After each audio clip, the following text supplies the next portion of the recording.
Is a big headache for Elon Musk. His SpaceX mission to rescue the two stranded astronauts was picture perfect. After more than 9 months, Butch and Sunny are stranded in space no more. Now comes the hard part, adapting to being back on planet Earth. Amber Cogliano found out firsthand what the astronauts will have to do to get their Earth legs back. And splashdown, Crew 9 back on Earth. The astronauts may be back on Earth, but they still have one more mission, fully regaining their health. Spending an unexpected 9 months in space, in zero gravity, has inevitably taken a toll on Butch Wilmore and Sunny Williams. Dr. Thomas Mashburn is a former astronaut and MD with 3 flights into space. So when an astronaut comes back from space, number one, they're instructed, don't do anything before we tell you to do it. Like, don't try to stand up and go run. You're going to hurt yourself. He says initially they can't even shower alone. Hot water, being dehydrated, can make people pass out. Jack Fisher is also a former astronaut who knows what the return to planet Earth feels like. Your flexibility is just awful. So you really need to work on stretching and getting that back. Butch and Sunny's immune systems are being closely monitored since the return to Earth will expose them to germs. Another battle, bone and muscle loss. When you saw them return to Earth yesterday, you must have thought to yourself, well, now their journey here starts, right? Absolutely. I went to Burke Rehabilitation Hospital in White Plains, New York, to learn about the exercises Butch and Sunny will almost certainly be doing to get back into shape. Beginning with walking on a treadmill while wearing a harness. It will allow them to more slowly feel the effects of gravity again while they're walking. Exercising on a half balance ball is also recommended. It's a weight-bearing activity, so helping to improve your muscle strength and your bone density. Butch and Sunny Splashdown made for a breathtaking news event as all the big 3 broadcast networks and cable news went live. That joyous welcome home by a pod of dolphins was the icing on the cake. Wow, we got a cute little pod of dolphins. It wasn't just 1 or 2. And Butch's daughter did a happy dance dressed as an astronaut. She'll be able to give him a hug in the next day or so. President Trump says as soon as Butch and Sunny are well enough, he will invite them to visit the Oval Office.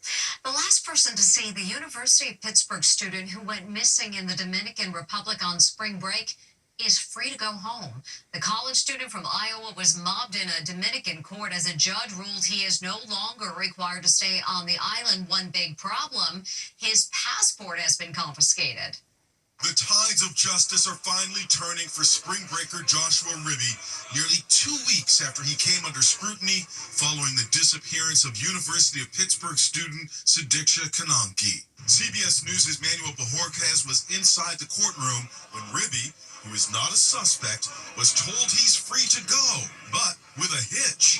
He still doesn't have his passport, which Dominican police confiscated. The judge did rule that he should be able to freely move about the country, but it was not clear what he thought about the passport situation, whether it should be returned to him. The U.S. State Department is looking into Ribby's situation. We're aware of the situation, certainly, and we take seriously our commitment to assist U.S. citizens abroad. 20-year-old Sadiksha was last seen alive in the early morning hours of March 6th, walking to a Punta Cana beach with Ribby and 4 other spring breakers after a night of drinking. Sadiksha's grieving parents, now back home in Virginia, say they believe Joshua Ribby did try to save their daughter from drowning, and there is no evidence of foul play.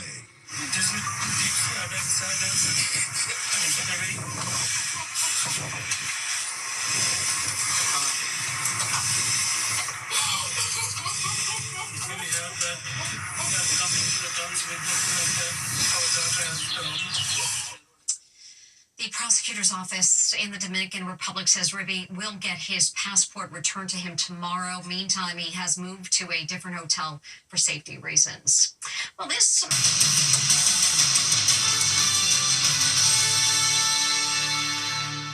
Americans still fascinated by the 1963 assassination of President John F. Kennedy are sifting through more than 63,000 pages of the just unclassified government files on the shooting. But JFK's only grandson is outraged. Jim Murray tells us why.